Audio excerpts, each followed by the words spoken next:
What remains missing in the intersectionality and gender identity debates?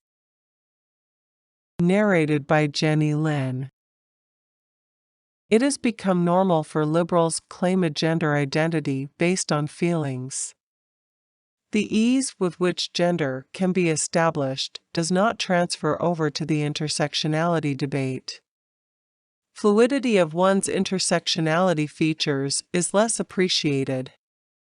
Indeed, attempting to assume identities belonging to another intersectional category is condemned. Potential victims cannot identify as a member of an intersectional category to gain greater privilege or a higher victimization score.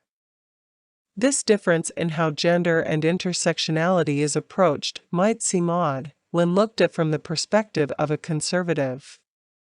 Conservatives view race as a social construct. It is not even a visible structure one can see in nature. If there is a race, it is the human race. Race encompasses all persons.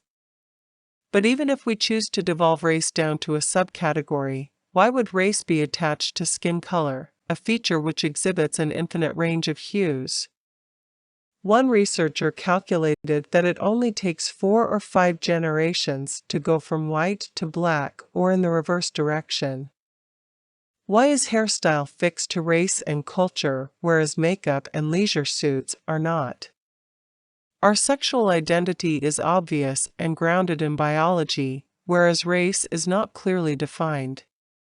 Race is more easily mutable than one's sexual identity.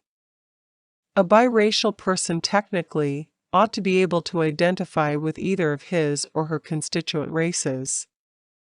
We can look at the issue from a different angle. Am I free to self-identify as a rational human being?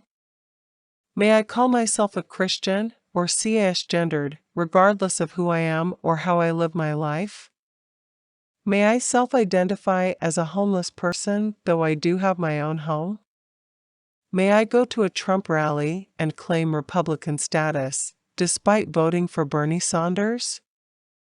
Why is gender fluid, when no other attribute is accorded the same level of subjectivity? Of course, what ought not be, and what is not legal, does not mean it is never done or impossible to do. Many people wear crucifixes and claim the status of Christian while rejecting the Church, the divinity, and even the sufficiency of Christ. There are churches that reject just about everything held dear by mainline churches and deny what would normally be considered the attributes of a Christian church, yet display a cross at the front of their building. People have rights, we are told. One of those rights is to avoid dictionaries and what is considered rationality to identify with what most people would think they reject. But once dictionary definitions are eschewed, anyone can claim to be anything. Who can claim the other person is confused and guilty of misidentifying themselves if definitions have been rejected as just an outdated convention? To accuse someone of misidentifying themselves because their claim fails to match dictionary definitions is akin to a crime against humanity. What is a person if he or she is not what he or she says she is? What does it mean to have human rights if we cannot have the right to define who we are and therefore what it means to be human? When the purpose of humanity is defined as being whatever we wish to be, there is not much freedom to define what humanity is not. So much of what passes for as an expression of human rights is an attempt to render human nature meaningless. We are human beings either as a thing separate from all that is non-human, or we are human because to be human is to be animistic and an integral part of everything else. For the former to be true, we have to have boundaries and a line between us and everything else. We must be unique in some way. In the latter instance, we just have to be existing visibly. According to liberals, however, mankind does not transcend reality as a thing in itself with its own identity. In the opinion of the left, mankind is immanent, embedded in the world, and the world is immanent in us. Gender identity is solipsism through the back door. We can be what we will be, by changing the definition of who we are, or by eliminating the definition altogether. Words have become politically incorrect, just by adhering to a definition. Objectivity is racist, in this sensitized reality. Who are we to limit identity to what sex says?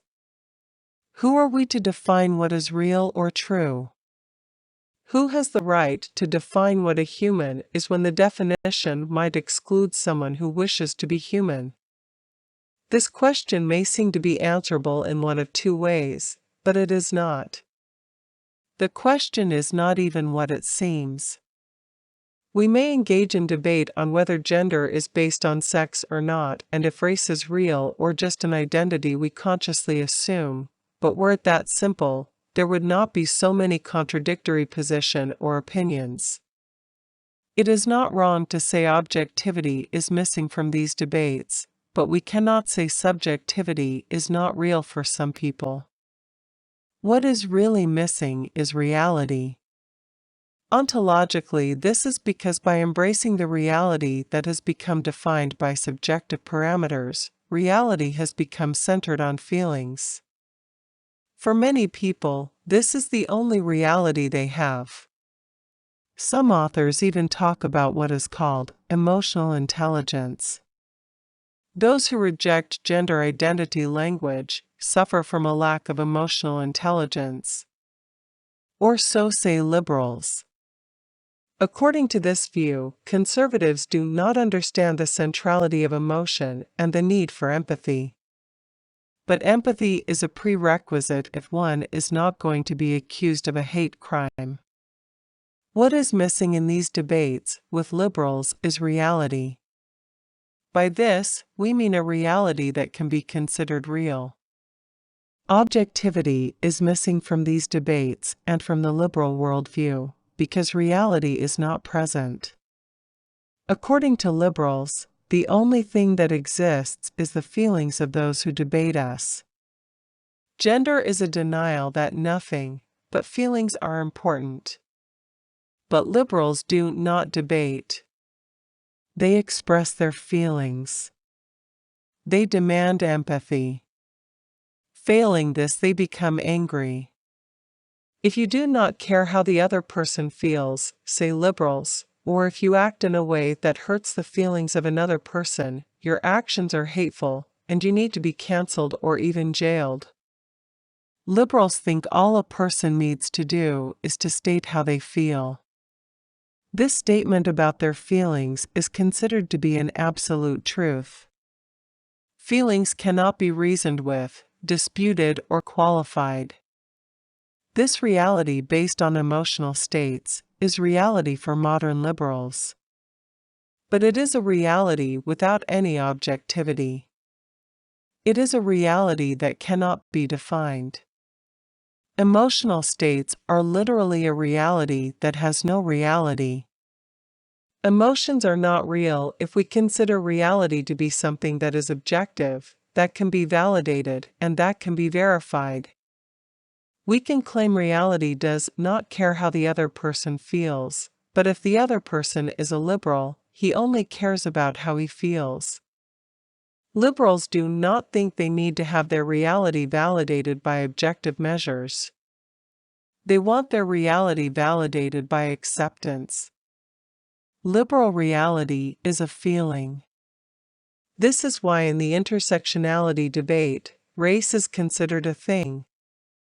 Despite Biden's statement that if one is not Democrat, one is not black, race is still considered a category. Biden's statement would have been more accurate had he stated, if one is not Democrat, one is not a black victim. If one does not feel like a victim, one does not register on the intersectionality scale. If a black person rejects the victim narrative, he or she is not black, in the sense of the identity of black as a category of victim. If the person does not feel victimized as a Black person, he or she is not Black intersectionality speaking. What Biden meant is that if you do not identify as a victim, you have no intersectional identity. Intersectionality is an emotional scale. Your reality as a liberal depends on your being able to locate yourself on this scale. Intersectional reality is real to liberal progressives, but it is a personal reality which invalidates its claim of being real. But that is the problem. The reality of liberals has ceased to be something that can be defined as real. As with their emotional identity, reality is asserted as an attribute of the ego. The physical reality liberals began with proved to be nothing more than an experience. Materialists understand reality as electrical impulses experienced in a person's mind. The only real thing a physical body experiences is their emotional reaction. But this emotional reaction, created by the electrical activity of cells, is not real. Reality must be more than physiology. The one thing missing from the reality of liberals is reality. Emotions are real only for the person who experiences them. If we cannot prove color is more than a mental illusion, what is the emotion that seeing colors, perhaps as a rainbow or flower, sometimes elicits? If we divide gender from sex, then we have nothing but our emotions to decide what we are. Emotions cannot be communicated to anyone else, in anything but the most abstract of ways. John may feel like a woman, but woman in this context is an indescribable feeling. To identify as a woman because of gender is to identify nothing. There are no characteristics of a woman. There are no features which belong to a woman. A woman is a man is a non-gendered. There are no distinct attributes that belong to one and not the other. One may as well say all dollar bills are what we say they are. Why ought only bills with 10 on them be considered $10 notes?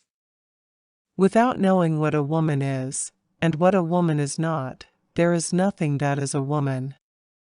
In short, it is fair to say that what is missing from the intersectionality and gender debates is everything that is descriptive. Liberals take away everything and leave us with nothing.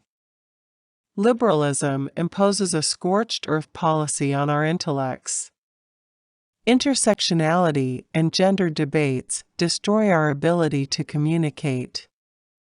Unless one wishes to claim that something which has no meaning has identity and that which has no characteristics has reality, liberalism leaves us with nothing that is real.